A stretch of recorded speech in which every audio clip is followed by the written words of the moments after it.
I never thought I was the kind of man who could be so calculating. Not until I heard my wife laughing at my expense in her parents' kitchen, her words slicing through 7 years of what I thought was love. He's not even good in bed, boring, broke, and bland. That's how my wife Lena described me to her family that night. The man who had worked 60-hour weeks for her dreams. The man who skipped vacations to fund her artistic breakthroughs. The man who paid for her unemployed brother to live in our home. That night changed everything. Not with a bang, but with laughter at my expense. And while they laughed, I began to plot. Family dinners at the Michaels house always followed the same pattern. Lena's mother would overcook the meat, her father would drink too much wine, and her brother Max would show up late with some excuse about traffic or a networking opportunity that had kept him. I would smile politely through it all, playing the role of dutiful son-in-law, the reliable foundation upon which their daughter had built her life. That Sunday was no different on the surface. I sat through the usual interrogation about my work at the investment firm, why I hadn't been promoted yet, and whether we were finally ready to give them grandchildren. Lena fielded these questions expertly, explaining how we were focused on her art career right now, how close she was to breaking through, how her Instagram following had grown by 1,000 people that month alone. "Adam understands," she said, patting my hand with practiced affection. "He knows what we're building together." My phone buzzed in my pocket. Work, most likely. I excused myself to take the call in the hallway, a welcome reprieve from the stuffy dining room. It was indeed work. A client with a last-minute question about fund allocation. I handled it quickly, already dreading returning to the table. That's when I heard them in the kitchen, where Lena and her mother were supposedly getting dessert. Their voices carried through the partially open door. "Honestly, Mom, I don't know how much longer I can keep this up," Lena was saying. "He's not even good in bed. Boring, broke, and bland. If it wasn't for his job, I'd have left him ages ago. Max pays more attention to me than he does, and he doesn't even pay rent." The room erupted in laughter. Her mother's voice chimed in next. "Well, you always did prefer the passionate types. I remember that trainer of yours making eyes at you last Christmas. What was his name again?" "Chris," her brother Max supplied, and I realized they were all in there, the entire family laughing at my expense. "Tanya's husband. Man, if she only knew." More laughter. I should have felt something, rage maybe, humiliation. Instead, a cold calm settled over me. I took a deep breath, straightened my tie, and walked back into the kitchen like nothing had happened. "Dessert almost ready?" I asked with a practiced smile. Their faces betrayed nothing. No guilt, no shame, not even the decency to look uncomfortable at my presence. Lena simply handed me a plate of apple pie with a generous scoop of vanilla ice cream, my favorite, she always remembered that, and led the way back to the dining room. That night, as Lena slept peacefully beside me, I stared at the ceiling and made a decision. I wouldn't confront her. I wouldn't rage or beg or try to save what was clearly unsalvageable. No, I would simply disappear. But not before ensuring she understood the consequences of her betrayal. I didn't sleep that night. I plotted. The following month was my finest acting performance. I was attentive, loving, even spontaneous, qualities Lena had often complained I lacked. I brought her flowers on random weekdays, listened intently to her stories about gallery meetings and art supply shopping trips, and never once questioned why her studio sessions now regularly extended until 9 or 10 at night. "You seem different lately," she remarked one evening as we sat on the couch, my arm draped casually around her shoulders. "More present." "Just realized what's important," I replied, kissing her forehead. "You're important, Lena. Your happiness matters to me." She seemed pleased by this, nestling closer. "I've been thinking about getting that fitness watch I showed you. The one that tracks everything? My followers would love seeing my fitness journey alongside my art posts." "I think that's a great idea," I said, already calculating how such a device might serve my purposes. In fact, I might just surprise you. 3 days later, I presented her with the top-of-the-line model, complete with GPS tracking, heart rate monitoring, and automatic cloud syncing capabilities. She squealed with delight, wrapping her arms around my neck. "It even connects to our home cloud," I explained, helping her set it up. "So you won't lose any of your data if the watch breaks or gets lost." "You think of everything," she said, kissing me gratefully. "This is going to be perfect for tracking my runs with Chris." Chris, her personal trainer, Tanya's husband. I nodded encouragingly. "I'm glad you're focusing on your health. Maybe I should join you sometime." "Oh, these are specialized sessions," she replied quickly. "Besides, you hate running." "True enough," I conceded, watching as she immediately opened Instagram to share photos of her new gift. The perfect husband supporting his wife's wellness journey. If only her followers knew. The watch was just the beginning. Over the next few weeks, I began methodically preparing for my exit. I worked remotely on Wednesdays and Fridays, days when Lena believed I was at the office and thus spent longer at the studio. While she was gone, I cataloged our assets, made copies of important documents, and slowly began transferring money from our joint account into an offshore account I'd established years ago for a wealthy client who had since passed away. The account had remained dormant, its existence known only to me and the bank's compliance officer who owed me a favor. $100 here, $500 there. Never enough to raise suspicions if Lena bothered to check our statements, which she rarely did. Money had always been my department, a responsibility she was happy to delegate while enjoying its benefits. Meanwhile, I tracked her movements through the fitness watch. The data confirmed what I already suspected. Her Tuesday and Thursday studio sessions were actually spent at Chris's house in the suburbs, conveniently scheduled when Tanya had her book club and yoga classes. Sometimes they met at motels, occasionally at our house when they thought I was working late. The timestamp data, matched with her phone's location history that synced to our shared cloud, created an irrefutable map of her infidelity. One evening, as we ate takeout from her favorite Thai restaurant, she casually mentioned a weekend retreat. "There's this amazing wellness spa upstate," she said, scrolling through photos on her phone. 3 days of massages, meditation, healthy food, just what I need to clear my head for my next collection. "Sounds perfect," I agreed. "When is it?" "Next weekend?" I know it's short notice, but a spot just opened up and my gallery manager knows the owner. "Of course you should go," I said, squeezing her hand. "I'll miss you, but you deserve the break." She looked almost disappointed by my easy acquiescence, perhaps expecting resistance that would justify her resentment. Instead, I offered to pay for the entire weekend, presenting her with a prepaid card so you don't have to worry about a thing. The amount on the card was carefully calculated, enough for her to enjoy her weekend, but not a penny more. By the time she discovered it wouldn't cover her return trip home, it would be too late. The final piece fell into place when a wealthy client expressed interest in purchasing a property in our neighborhood. Instead of referring him to a realtor, I offered him an off-market deal, our house. The property was solely in my name, a fact Lena had never questioned when we purchased it early in our marriage, before her artistic awakening made such practical concerns beneath her. "My wife and I are looking to downsize," I explained smoothly.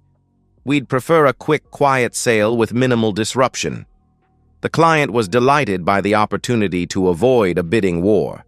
The sale was arranged through a silent trust, keeping my name off any public records. The closing was scheduled for the Friday that Lena would leave for her spa retreat. With 2 days to go, I hired a moving company, paid in cash, to arrive Saturday morning. I told them my wife and I were separating amicably, and I needed to remove my belongings while she was away to make the transition easier for her.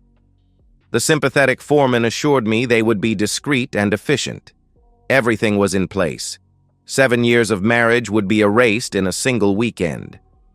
The morning Lena left for her retreat, I kissed her goodbye at the door, her overnight bag slung over her shoulder, excitement brightening her features. 3 days of pure bliss, she sighed happily. No distractions, no responsibilities. You've earned it, I replied sincerely. Don't worry about a thing here. I've got it all under control. If she detected any double meaning in my words, she didn't show it. Her rideshare arrived, and she was gone with a final wave and blown kiss. I watched until the car disappeared around the corner, then immediately got to work. First, I drove to a shipping store and sent a carefully prepared package to Tanya's workplace, a boutique marketing firm where she was a senior account manager. Inside was a USB drive containing all the evidence I'd gathered: GPS data from Lena's fitness watch, timestamps showing her location history, photos she'd taken with Chris that had automatically uploaded to our cloud storage, and screenshots of text messages I'd secretly captured from her phone while she showered. I included a letter. Tanya, I'm sorry you had to find out this way. You deserved better. We both did. I don't know how long this has been going on or how deeply it runs, but the enclosed evidence speaks for itself. I wanted you to have this information before I'm gone. What you do with it is entirely your choice. Our spouses have betrayed us in the worst possible way. They've made fools of us, laughing behind our backs while we work to give them the lives they claim to want. I won't be confronting Lena. By the time you receive this, I will have already disappeared from her life. I'm not telling you what to do, but I thought you deserved to know the truth. Take care of yourself. Adam, next, I went to our bank and closed our joint checking and savings accounts, transferring the remaining balance to my new private account. I'd already moved most of our savings over the past month, but this final transaction completed the process. Lena's personal account, which held only a modest balance from selling a few paintings, I left untouched. I wasn't legally entitled to that money, and unlike her, I wasn't a thief. The house closing went smoothly. By 3 o'clock, I was no longer a homeowner, and a substantial sum had been deposited into my private account. I called Max, who was predictably sleeping off a hangover at 2 in the afternoon, and informed him that he had until Sunday evening to remove his belongings from the property. What? Why? He mumbled groggily. Did something happen? You could say that, I replied calmly. I've sold the house. The new owners take possession Monday morning. You sold the... Does Lena know about this?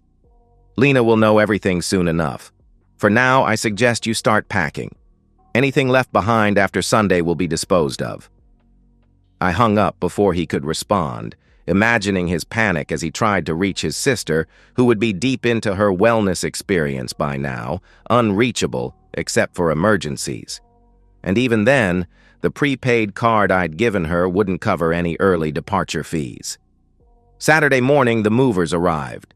I had them pack only select items: my clothes, my books, my personal electronics, and a few sentimental items that predated my relationship with Lena. The furniture, kitchen items, decorative pieces Lena had so painstakingly selected all remained.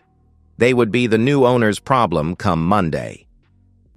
By Saturday afternoon, my possessions were safely transported to a sleek downtown apartment I'd leased the previous week, a modern one-bedroom with floor-to-ceiling windows and a view of the city that Lena would have loved to paint.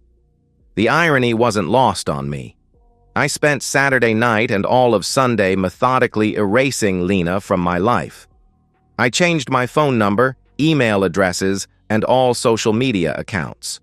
I informed my workplace of my new contact information, citing a personal situation that required discretion. My boss, who had always respected my privacy, asked no questions. I contacted all necessary entities: utility companies, subscription services, insurance providers. Anywhere Lena's name appeared alongside mine, I removed it. By Sunday evening, I had systematically untangled our lives. Then I waited. I didn't witness the aftermath firsthand, but pieces filtered back to me through mutual acquaintances and the inevitable social media storm. Tanya, it seemed, had chosen a spectacularly public venue for her confrontation. Rachel Wilson's baby shower on Sunday afternoon, attended by nearly every woman in their social circle. Lena, still blissfully unaware at her spa retreat, was the only notable absence. According to reports, Tanya arrived late, looking composed but determined. She waited until gift opening time, then stood up and apologized to Rachel for what she was about to do. Then she pulled out her phone and began a live Instagram stream on Lena's own art account, which she had access to as Lena's occasional social media manager. "I think Lena's followers deserve to know the real woman behind the brand," she reportedly said, before methodically displaying the evidence I'd provided. The GPS data, the timestamps, the photos. One witness described it as the most elegant evisceration she'd ever seen. No screaming, no name-calling, just cold, hard facts presented to an audience of shocked women who had, up until that moment, considered Lena a close friend and authentic creator. The stream lasted 17 minutes and was viewed by over 15,000 people before Instagram shut it down for policy violations. By then, screenshots had been captured and shared across multiple platforms. Lena's carefully cultivated image as a wholesome, spiritual artist dedicated to authentic living crumbled in real time. The gym where Chris worked as a personal trainer, already facing scrutiny over instructor-client relationships, immediately terminated his contract.